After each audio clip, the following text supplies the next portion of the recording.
What do you get when you strip away the obnoxious excess of an S-Class, but not the poise and the presence of a Mercedes in general? You get an E-Class, and this one in particular. Let's try the 2014 revised E550 cab and check the tech.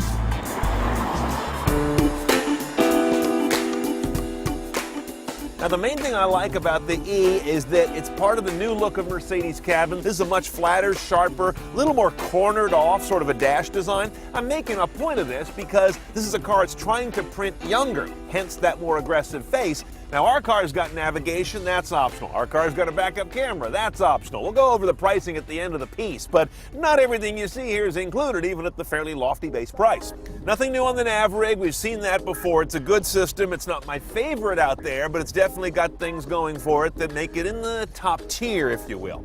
Nothing surprising on the audio sources. In fact, there's actually more here than you want. You're never going to use the SD card or the 10 gigabytes of hard drive storage. Who are they kidding? But everything you need is in here, and not all of these are bass, by the way. I'm not a huge fan of the phone system for dialing. Simple things like going through the number and then going over to one end to pick up the call, the other end to hang up the call. It's a small thing, but you deal with it a lot. Now, under the little globe icon, you've got Mercedes-Benz apps, internet streaming radio, and your Sirius weather, as well as the ability down here in the corner to go to the web. All this is well and good, except it's dog slow. I actually don't have time to show you a web page on here because we don't have enough tape in our camera. Now, obviously, you're not going to browse the web while you're driving. It doesn't work when you're doing that anyway, but this is an example of how slow this car's connection and apparently processing are as well. The various apps, the last time we used them, were just as slow as they seem now. Mercedes has a bad habit of sending out press cars that don't have the apps authorized, so I can't actually show you those here. What does work well on this car is an amazing rear view camera. Look at that bird's eye view with trajectory not just for the rear haunches, but also for the outgoing front fender. And then over on the right-hand side, you've got an almost mind-boggling number of views, from low front to God's view front, to side going one way, side going the other way. Here's the overview of the rear, and here's rear looking out. This is the best entertainment on TV. Now, the comfort controls in this car are manifold. You've got your 3-level seat heater, 3-level seat ventilation and cooling, 3-level air scarf. That's this nice little heater vent right here below the headrest. Very nice. And of course, you got a button here that will summon the seat belt to you because it has these power retractors. There's a lot going on.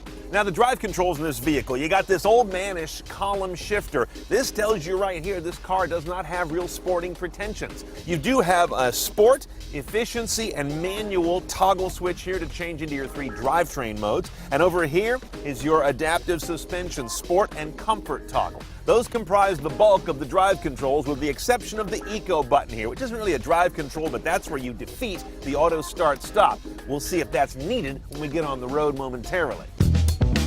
Here's the problem with an E-Class, at least this convertible, is once I get the seat back in the position where I would sit, I sure can't sit behind me. In fact, no human could sit behind me. That's a very tight gap. This is definitely a larger car than a C-Class, but it's not a large car, at least not back here. Now, the convertible top on this E550 ragtop is quite a thing of beauty. First of all, there's a lot to it. You've got all these layers of canvas and sound deadening, other kinds of padding and structure that make it like an inch thick. The whole thing stows from one direction to the other in about 20 seconds, kind of industry norm. And notice it doesn't necessarily go into the trunk, but into a well between the second row and the trunk. But that doesn't mean it doesn't impinge on the trunk. Now, underneath this lovely clamshell opening hood, love that about a Benz, we've got a 4.6-liter bi-turbo V8. That means 2 turbos, one on each bank of 4 cylinders. The result is 402 horsepower, 443 foot-pounds of torque. Real torquey because it's a turbo. 0 to 60 is 5 seconds, which you might say, it's okay, that's pretty good. Pretty good indeed, because this guy weighs nearly 4,400 pounds. See my earlier comment about real Mercedes. 7-speed automatic's your only transmission choice. We're talking rear-wheel drive here. And the car gets 1726 mpg, which I suspect's a little bit optimistic, so this is not your most fuel-efficient car, but see 4,400 pounds and see 5.0. I've got the top down now, but when this car's top is up, I really think it's as quiet as a sedan. It's pretty impressive. When you have the top down like I do, you really feel good about how they've managed the airflow over the top. It's really calm. And this air scarf dealio behind your neck, it's a great thing. I hate to get too excited about something silly, but it's silly and great. The power on this car is prodigious, not just how much there is, but how it really breathes well once you tap into it. And once you get into that power, whoosh, off you go. The downside is you've got turbo lag, you've got computerized throttle lag, and this 7-speed is silky, not sharp.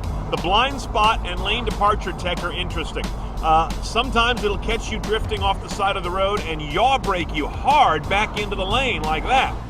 Other times, though, when I'm in Distronic cruise control and it wants to just take me down the lane, it's so subtle it almost lets me drift out of the lane. Okay, lights turning green, lift off the throttle and get right on it. Let's see how it does. That was a quick restart. It took just that long, as you could see in my pause, and it also didn't rattle the whole car. But that said, I'm still not a big fan of auto start stop. Not yet. This is as good as it gets, but they still haven't got it smooth enough for me, so I disable it. What I'm also noticing in this car, as I've driven it over the last few days, is I've got some cowl shake. You can always tell because the mirror, the rear view mirror here, kind of does this. It kind of goes back and forth sideways on a chunky road. I'm surprised to see that in a car this day and age, engineered in 2014. Oh, by the way, when you come to a stop in this car, you've got the option to use the automatic parking where you have to use the brake and pedals, but it steers. That's nothing new. But they also have automatic parking spot exit technology where the car will get out of the space. I didn't know that was hard. I'm not sure it is, but I think Mercedes looked at it and said, hey, all we got to do is reverse the software and call it a feature. So it's in there. All right, let's price this guy. Sit down. A 2014 E550 cab's a little over 68 base. Then we start dolling it up CNET style. Premium package is almost $3,300. That's how you get a hard drive, that fantastic rear camera, and the air scarf behind your neck. $2,800 gets you driver assistance, which is adaptive cruise, cross traffic, and that active blind spot and lane keeping tech. For $1,500, you can get LED headlights and smart high beams. Almost $1,300 for parking assist, which includes getting in the spot, but also getting help getting out of it. Then come services. Embrace is $280 a year for a telematics app. Another $20 a month gets you concierge, speed alerts, and location-based traffic, and $14 more per month if you want the apps to work. While you're at it, get the drive kit for your iPhone. $600 gives you a unique iPhone-specific interface, and if you have absolutely no self-esteem, another $500 more will get you an illuminated star on the grille. All in, we're just over $78,000 for a car that really only holds 2 people and barely enough of their luggage to go away for the weekend. So this is really one of the nicest second cars that the well-heeled can afford. Think of it as sort of a tender to go with your S-Class yacht. But I am unmitigatedly in love with it because it has real Mercedes DNA in a package that is livable and definitely memorable.